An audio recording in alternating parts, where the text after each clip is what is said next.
Hola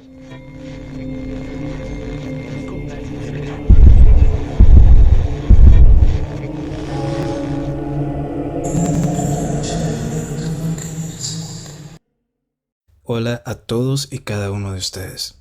Antes de comenzar con el relato, quiero tomarme una pequeña pausa para darles muchísimas gracias por los 10,000 suscriptores y también por ese apoyo que me han brindado en el último año.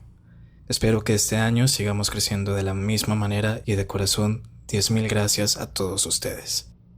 Sin más que añadir, espero que lo disfruten y que sea de su agrado. Esta historia que estoy por relatarles me sucedió hace unos años cuando yo me mudé a vivir con mis abuelos en Veracruz.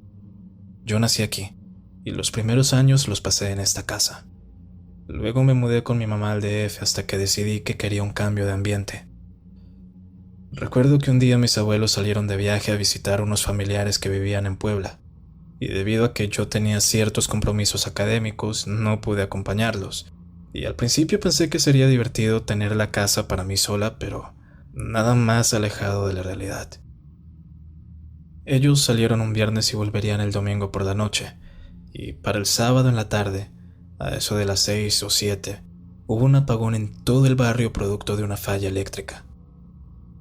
Yo subí al cuarto de los abuelos a tomar algunas cuantas velas que mi abuela solía guardar en su nochero para el altar que tenía en la sala, pero justo cuando llegué al segundo piso, cuando ya me estaba acercando a la puerta del cuarto de los abuelos, escuché como si alguien hubiese pasado corriendo en el piso de abajo. Instintivamente volteé a ver y alumbré con la linterna hacia abajo para echar un vistazo, pero no vi nada. No fue sino hasta que me di la vuelta de nuevo y vi que sobre la cama de los abuelos estaba sentada una mujer meciendo algo entre sus brazos. Solo alcancé a alumbrarla por un segundo, pero fue suficiente para detallar que su piel era blanca. Sus brazos estaban cubiertos de moretones y heridas. Tenía el cabello corto y pelones como si se le estuviera cayendo. Pegué un grito y bajé las escaleras a tropezones, y cuando salí hacia la calle, vi que la vecina ya estaba en la puerta. Me dijo que había escuchado el grito y salió a ver si estaba todo bien. Le comenté que se había metido alguien a la casa, pero por obvias razones no le describí a la mujer. Solo le dije que había alguien en el cuarto de los abuelos. Ella llamó a su esposo y a su hijo, y ellos amablemente se ofrecieron a entrar a ver si había alguien escondido ahí.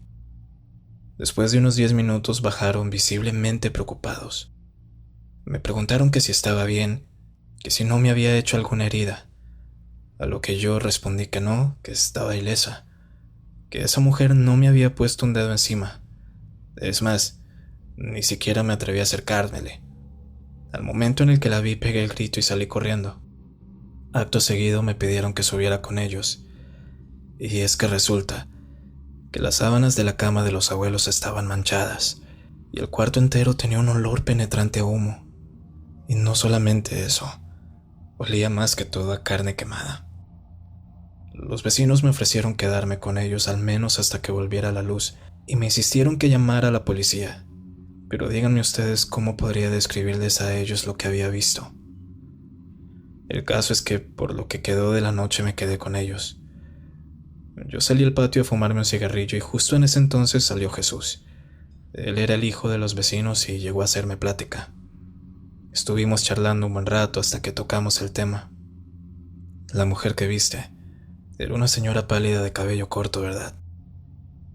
Cuando Jesús dijo aquellas palabras, sentí que mi alma se me desprendió del cuerpo. Yo volteé a ver al muchacho asustada y le pregunté que cómo sabía eso, que si él ya la había visto anteriormente. Sí, dijo Jesús. La he visto por la ventana paseándose por los pasillos. Al principio pensé que se trataba de Doña Teo, de tu abuela, pero un día la vi claramente parada en el zaguán de espaldas, y al parecer estaba meciendo algo entre sus brazos. Iba a saludarla pensando que era Doña Teo, pero justo escuché la voz de tu abuela viniendo del patio. Estaba regando las matas y cuando volteé a ver, esa mujer ya no estaba. Pensé que me estaba volviendo loco, que estaba viendo cosas, pero ahora que tú también la viste, no me cabe duda de que era real, de que hay algo en tu casa.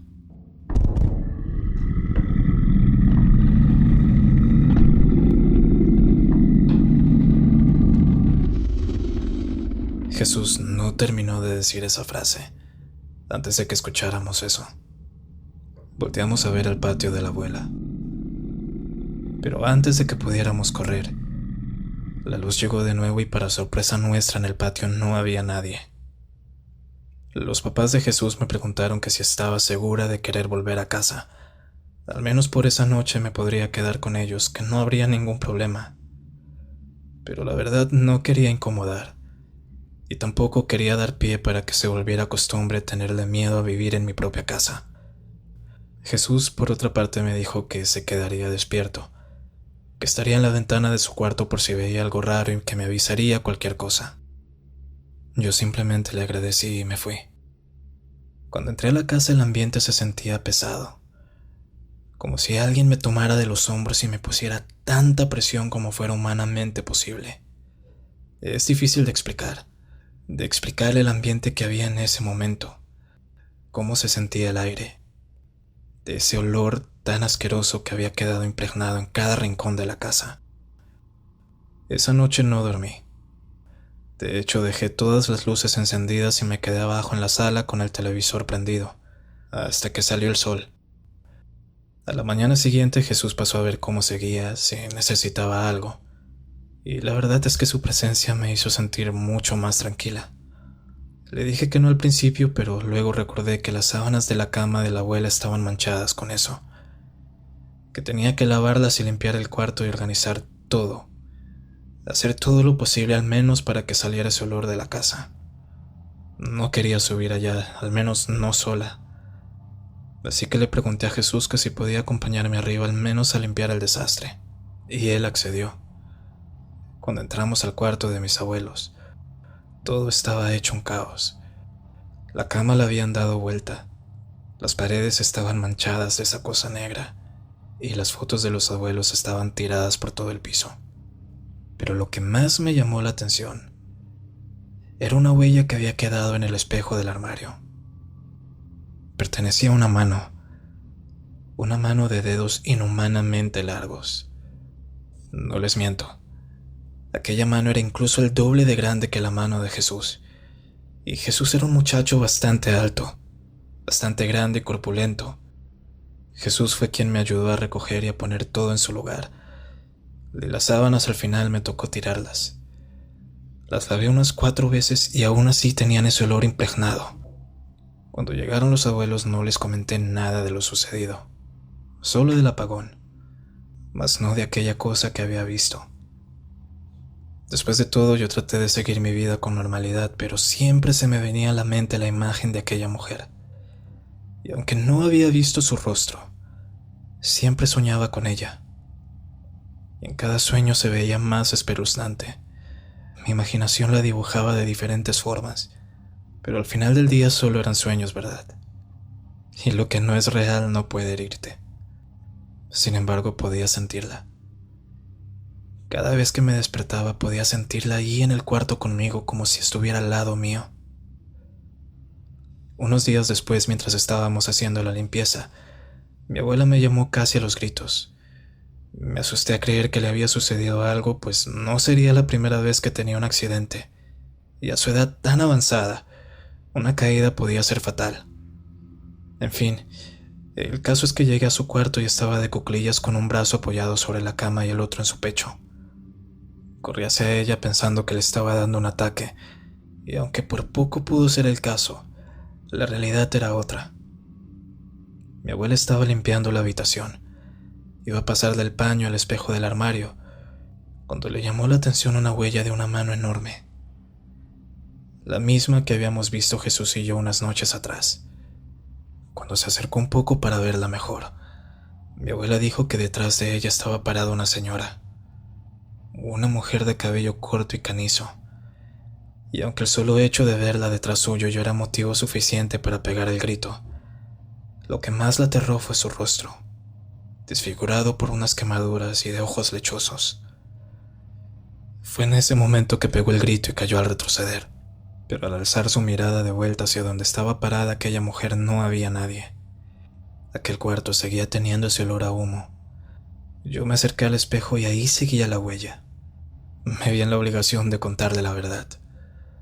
Le conté que ya la había visto y que no era la única, que Jesús, el vecino, también lo podía confirmar. Mi abuela entonces me pidió que no le dijera nada al abuelo, que esto lo solucionaríamos las dos solas, ya que él no creía en nada de eso y siempre se enojaba cuando le tocaban temas de índole paranormal. Siempre decían que eran patrañas, inventos de la gente con mente débil. La solución que vimos en ese momento fue llamar a un cura a bendecir la casa, cosa que funcionó por un tiempo ya que dejamos de percibir ese olor a quemado, de ver esas huellas y no solo en el espejo sino también en las ventanas. Pero como siempre lo bueno dura poco. Unos 2 o 3 meses después estábamos cenando y unos tíos habían venido de visita con sus hijos y todos habíamos terminado de comer. Ya los mayores nos quedamos charlando un rato en el comedor. Mi abuela me había pedido que le ayudara con el café y me fui a la cocina a poner el agua, cuando de un momento a otro escuchamos a los niños gritar. Todos entraron corriendo y les preguntamos qué había pasado. Resulta que los niños estaban jugando con la pelota cuando uno de ellos, sin querer, la pateó muy duro y esta fue a dar al otro lado del patio. La casa de mis abuelos es de esas casitas viejas que tienen un patio exageradamente grande. De hecho, es más un lote que pertenece a los abuelos y construyeron la casa en la parte de adelante.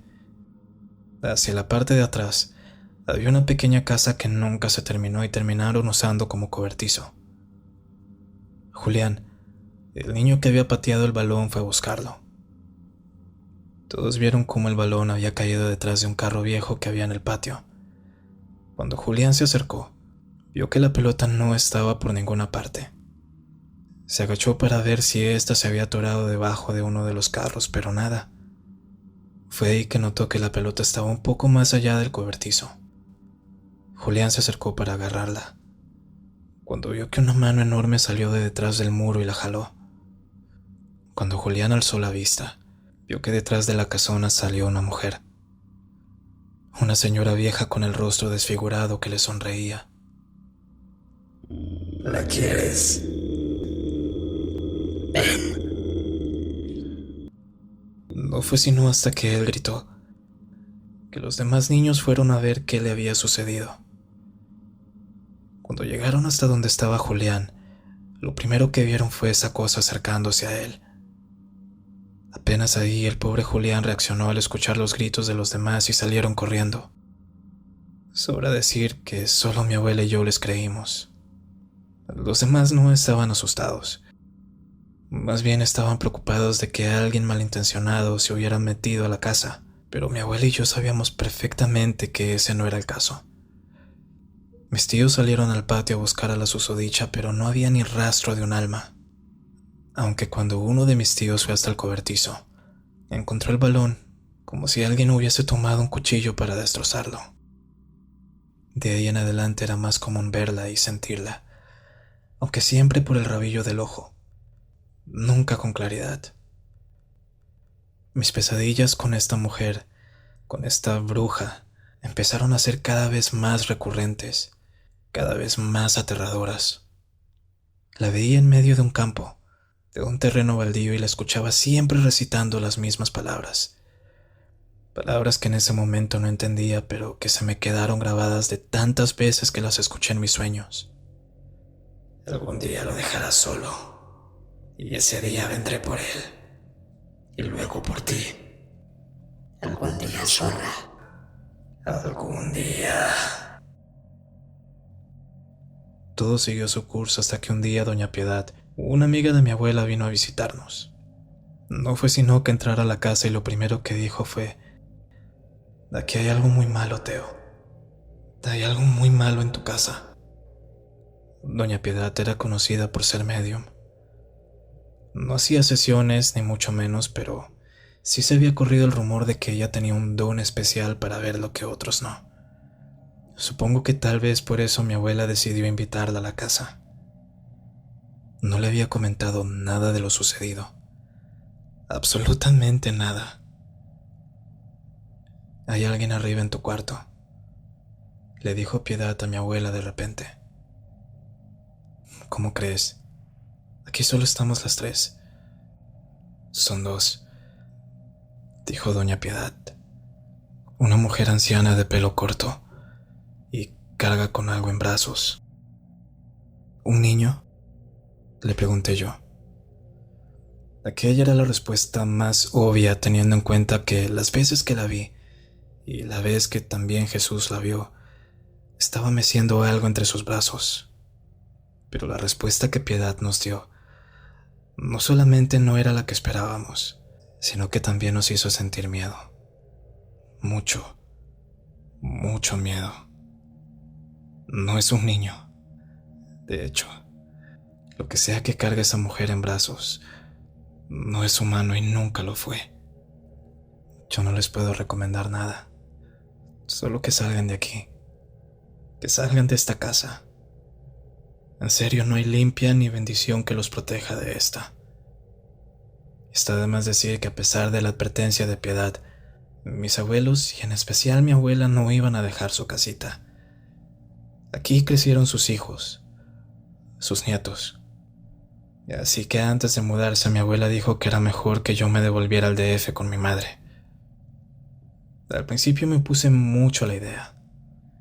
Bajo ninguna circunstancia quería dejar solos a mis dos abuelos, y menos después de escuchar aquello. Así que me quedé unos 2 años más con ellos hasta que, lamentablemente, fallecieron. Mi abuela falleció en el 2015 y mi abuelito le siguió unos cuantos meses después. El viejo murió de tristeza. El día en que murió mi abuelo, yo me quedé sola en la casa. No podía dejar de pensar en aquella frase. Algún día lo dejarás solo, y ese día vendré por él, y luego por ti. Después del entierro del abuelo, literal una semana después, me regresé al DF con mi madre. Luego de salir de casa de mis abuelos y volver a la mía, sentía como si todo lo vivido en Veracruz hubiese sido un mal sueño. Al regresar a mi casa, con mi mamá, todo parecía haber terminado. No volví a casa de los abuelos hasta un tiempo después, cuando necesitaba una respuesta a todo esto. Sin embargo, en ese tiempo sí estuve en contacto con Jesús. Él me había agregado a Facebook y de vez en cuando nos escribíamos. Mi vida había parecido llegar a un punto de normalidad. Incluso las pesadillas se fueron. Yo terminé mi licenciatura y conocí al mejor hombre que pude haberme cruzado en este mundo. Y terminé casándome con él en el 2018. Y pronto comencé a olvidarme de todo por completo. Pero lo malo siempre es como un boomerang, ¿no creen? A veces no importa qué tan fuerte o lejos lo tires, eventualmente regresa a ti. Aunque lo pierdas de vista, siempre regresa. Un día estaba en el trabajo cuando me llegó un mensaje de Jesús. Había viajado hasta el DF por cuestiones de trabajo, y se preguntaba que si quería tomarme un café con él.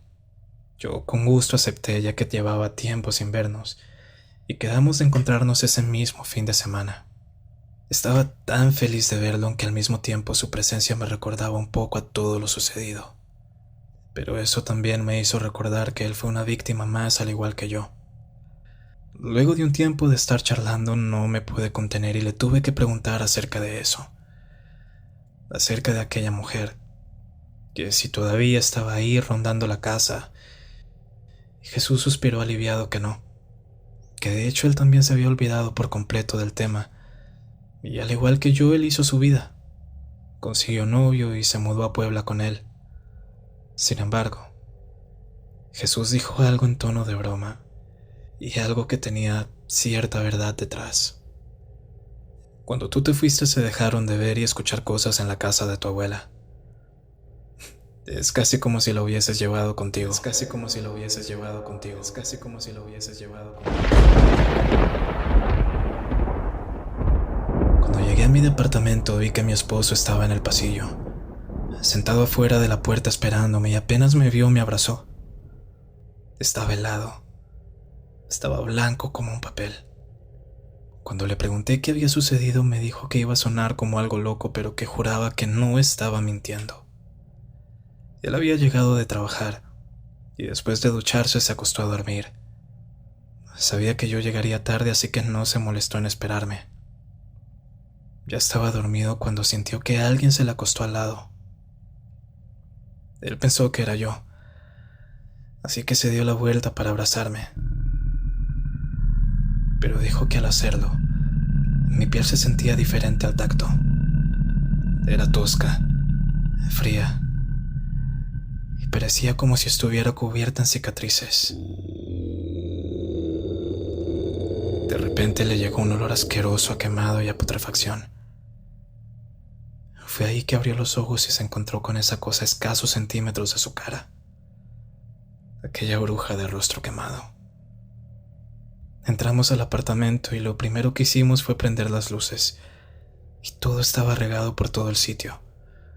Los muebles, el cuarto, todo tenía un olor insoportable a carne quemada impregnado.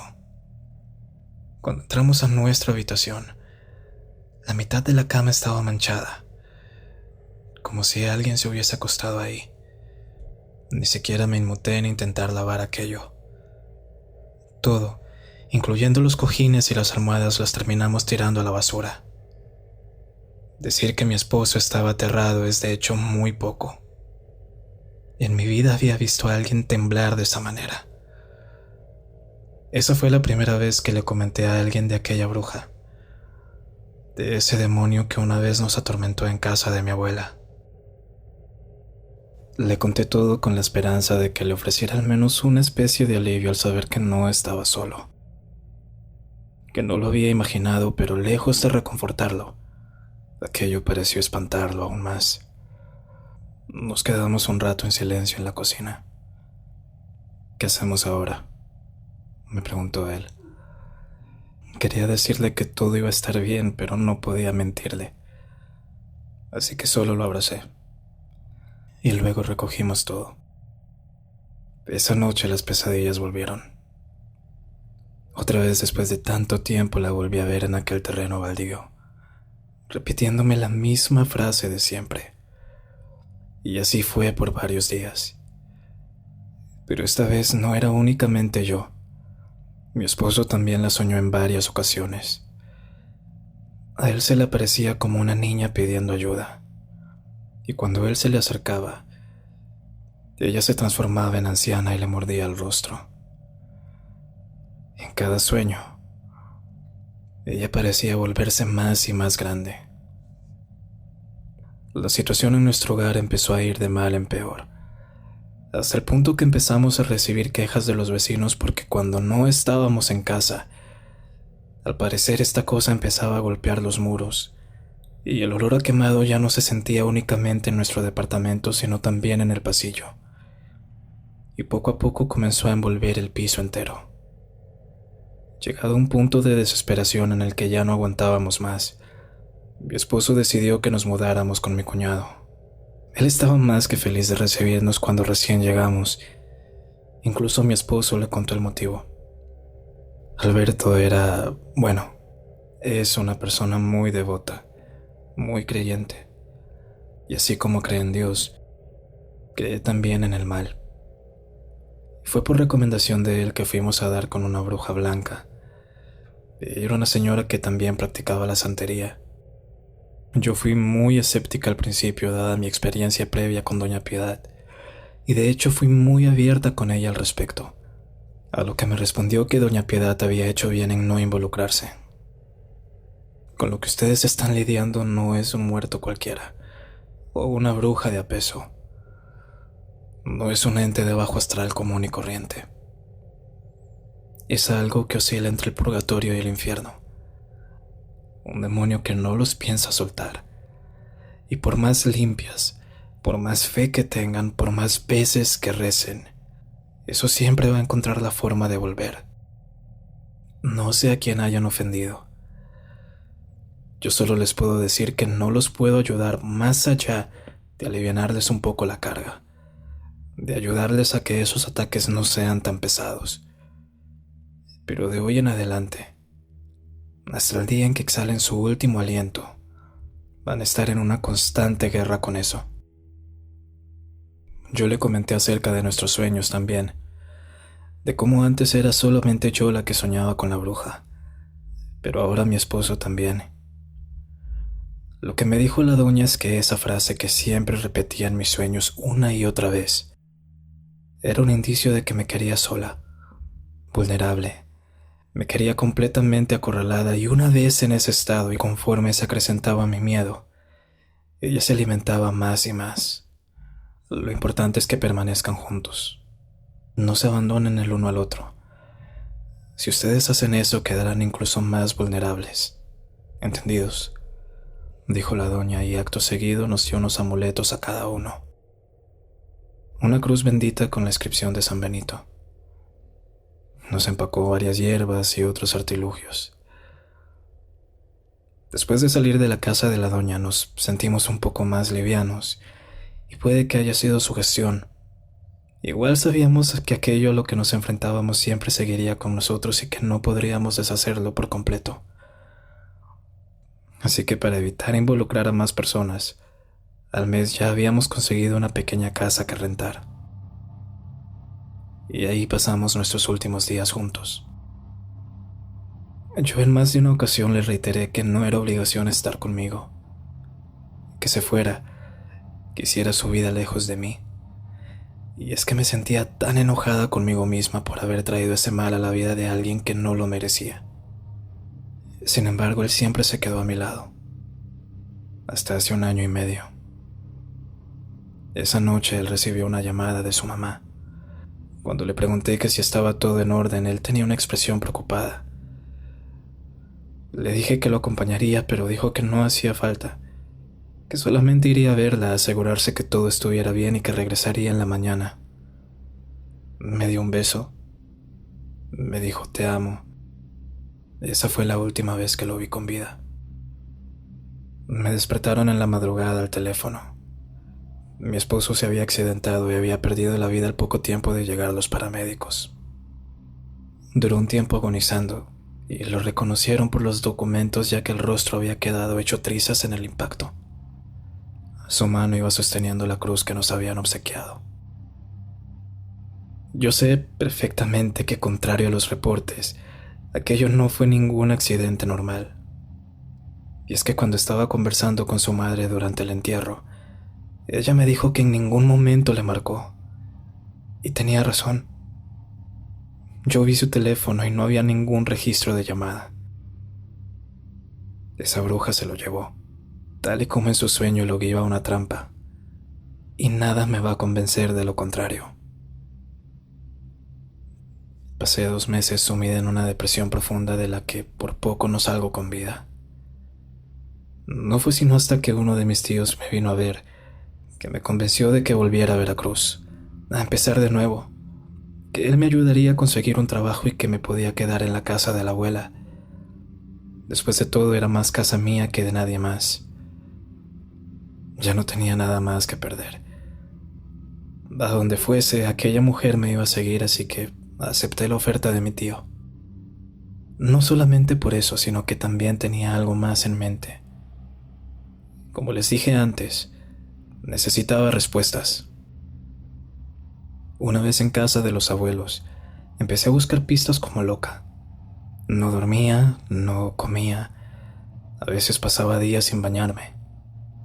Mi familia incluso empezó a creer que había sido una mala idea traerme de vuelta, que no estaba lidiando bien con el duelo, pero poco a poco fueron soltando y yo, cansada de todo, fui dejando ir ese afán por encontrar una respuesta. Me fui resignando. La poca fe que tenía la terminé perdiendo. Al final solo quería que me llevara a mí también. Sin embargo, por cosas de la vida mi mentalidad cambió una vez me di cuenta que estaba embarazada. Mi ciclo se había retrasado, pero debido al estrés crónico de todo lo sucedido pensé que solamente era eso. Hasta que mi panza se empezó a notar. Creo que ese fue el mejor regalo de despedida. Fue como esa pequeña luz de esperanza que me daría un nuevo propósito.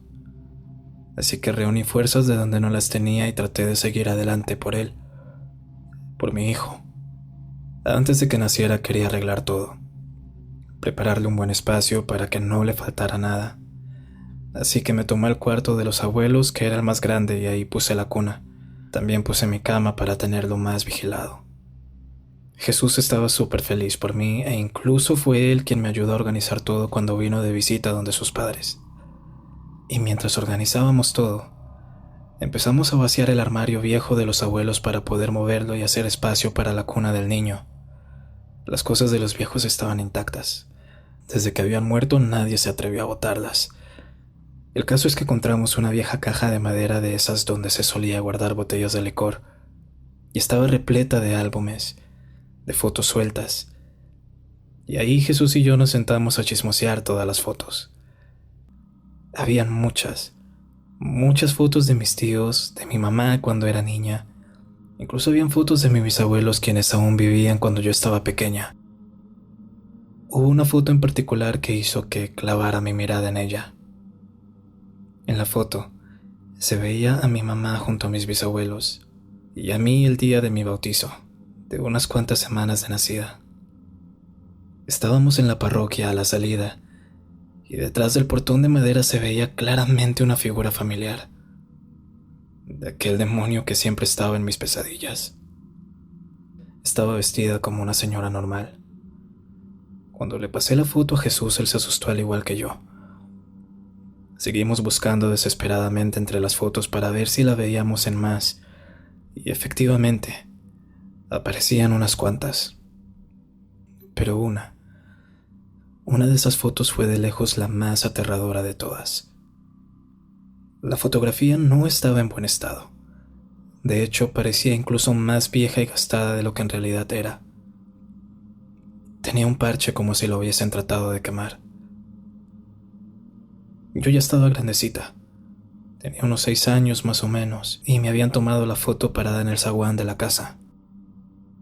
Y hasta el fondo, donde mi abuela tenía sus matas, estaba ella. No se veía al 100%, pero sabía perfectamente de quién era ese rostro. Esa cara demoníaca nunca se me va a olvidar. Intenté todo para no perder la poca cordura que había recuperado. Pero otra parte de mí necesitaba respuestas y esta vez más que nunca.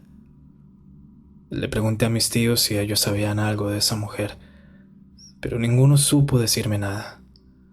Y ahora que lo pienso, no es que no supieran, simplemente no querían. Y los entiendo. Tal vez era algo que querían olvidar y que habían tratado de hacerlo por mucho tiempo como para que yo viniera a desenterrarlo todo. Pero yo no estaba dispuesta a dejarlo ir. Traté de buscar por todos lados, reportes, columnas, cualquier noticia de la época de algún incendio o accidente similar que involucrara a una anciana. Pero sin su nombre, tampoco sabía por dónde empezar. Prácticamente estaba en un callejón sin salida, pero estaba lejos de darme por vencida. Cuando nació mi niño estuve más sobreprotectora que de costumbre. Nadie podía entrar al cuarto de mi niño sin mi permiso. Coloqué cruces de romero en las ventanas, en la puerta, y tan pronto como pude llevé al niño a bautizar. Hice todo y más con tal de conseguir protegerlo de eso, de esa maldita cosa que estaba aferrada a mí. Sin embargo, un día que estábamos en casa, mi tío, mi primo y yo, escuchamos a mi niño pegar un grito horrible. Mi primo fue el primero en lanzarse corriendo hasta el segundo piso, y una vez arriba lo escuchamos gritar obscenidades. Cuando llegamos a la puerta, vimos a mi primo tirado sobre el niño, cubriéndolo mientras algo negro con plumas lo picoteaba en la espalda. Mi tío entonces tomó una lámpara de mesa que estaba sobre el nochero y se la tiró, y aquella cosa se dejó caer por la ventana. Nosotros auxiliamos a mi niño y a mi primo. Esa cosa había tomado su bracito y se lo estaba tratando de tragar, y en el proceso lo cortó. Yo tomé a mi hijito en brazos y empecé a llorar. Como todo buen barrio, el chisme de que a mi niño lo había atacado una bruja pronto empezó a propagarse como un fuego en Monte Seco. Irónicamente, fue gracias a esto que al menos pude encontrar una respuesta. O bueno, que al menos pude saber con exactitud la raíz de todo, de esta maldición que me arrebató hasta lo más mínimo. Ese día fui a visitar a mi tía abuela, Había escuchado que estaba un poco enferma y quería pasar a ver cómo seguía. Estuvimos conversando un rato hasta que mi tía la venció el sueño. Yo ya estaba lista para irme, pero sus primos insistieron en que me quedara un rato, que me tomara una tacita de café con ellos antes de partir. Y yo, sin nada que perder, acepté su oferta. Charlando de todo un poco, me empezaron a preguntar acerca de mí, y les comenté que tenía un hijo, que recién había cumplido los 4 meses el niño. Me felicitaron y todo, pero aquí es donde viene lo curioso. El primo de mi tía empezó a decirme que cuidara mucho a mi niño, que él había escuchado que una bruja había tratado de llevarse un bebé del barrio, sin saber que se trataba de mi niño. Se quedó en silencio un rato y dijo que de hecho, esa no era la primera vez que algo así sucedía en el barrio, que hace muchos años habían sucedido casos muy similares, pero que las víctimas no tuvieron tanta suerte. La historia que me contó se remonta precisamente a la época en la que yo todavía era niña, de hecho incluso un poco antes. Durante esta época, entre los meses de septiembre y octubre empezaron a haber reportes de niños desaparecidos. Esto ocurrió durante unos 3 o 4 años seguidos, y durante ese tiempo nadie tenía sospechas de quién podría ser. Pero, paralelo a esto, había alguien en el barrio que empezó a actuar de manera extraña. Una mujer ya de unos 60 años llamada Eva. Se le veía siempre en el parque, sentada en las bancas observando a los niños jugar. Nunca se le conoció familiar alguno o marido. De hecho, nunca supieron de dónde salió. El caso es que para ese entonces mi tía y su primo vivían en el barrio. De hecho, toda mi familia vivía aquí. Él había sacado a su nieta al parque a jugar, y fue la primera vez que habló con ella, con Eva. Eva simplemente se le acercó y le preguntó: ¿Es tuya? Sí, señora, es mi nieta. Qué linda. Nunca tuve una. Me la podría llevar. El primo de mi tía se quedó viéndola alarmado después de esa frase. Así que tomó a su niña y se fue. Y todo empezó a caer en picada cuando, durante la época que sucedían los raptos, Eva se fue del barrio por un tiempo. Y durante este tiempo no desapareció ningún niño, lo que encendió las alarmas de los demás vecinos. Pero para asombro de todos, por las fechas de enero Eva había regresado.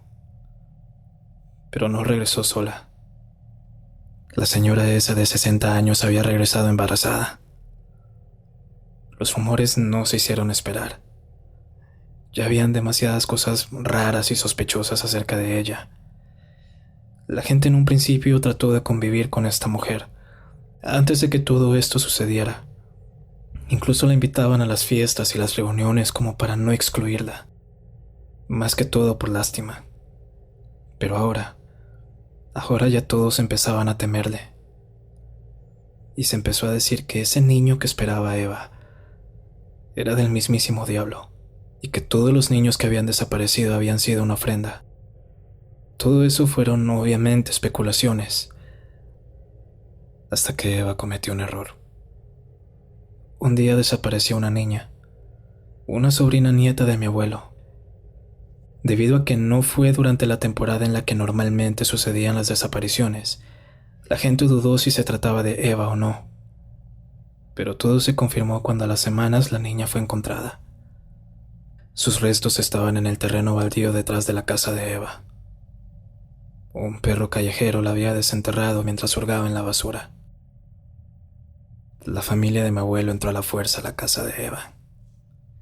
Le obligaron a decir dónde estaban los demás niños mientras la golpeaban, pero ella solamente se reía maniáticamente. Sus escuincles están con él, con mi señor. Sus putos hijos ya son míos. Después de aquella frase empezaron a arrojarle piedras a la cara. Y mientras llovían las piedras, Eva se cubría el vientre. Ellos la dejaron ahí tirada, moribunda. Cuando Eva se percató de que su entrepierna sangraba, Cuando se topó con la realidad de que había perdido a su bebé, empezó a maldecir a todos los presentes, en especial a mi tío y a mi abuelo. Voy a venir por ti, por la zorra de tu mujer, por tus hijos. Me los voy a llevar, me los voy a llevar. Uno de los presentes entonces le prendió fuego. Todos, incluso la policía, mantuvieron el secreto. Ojo por ojo, diente por diente. Ella les había arrebatado a sus hijos y ellos le arrebataron el suyo. Nadie preguntaría por ella. Después de lo sucedido, muchos reportaron haber visto a esa mujer vagando por las calles del barrio. Incluso los que vinieron después y empezaron a llamarla la quemada. Pero poco a poco, esa parte de nuestra historia fue enterrada. A raíz de esto concluí que la razón por la que eso estaba detrás de mí, por la que estaba pegada a mí, era por venganza. Porque las manos de mi familia estaban manchadas con la sangre de ella. Y ahora más que nunca tenía sentido esa frase que siempre me decía en sueños. Esa tarde pasé por mi hijo y solo pude abrazarlo tan fuerte como no se lo imaginan. Sentí tanta rabia, tanta impotencia porque ahora estaba pagando por algo que no cometí, algo de lo que yo no tengo la culpa.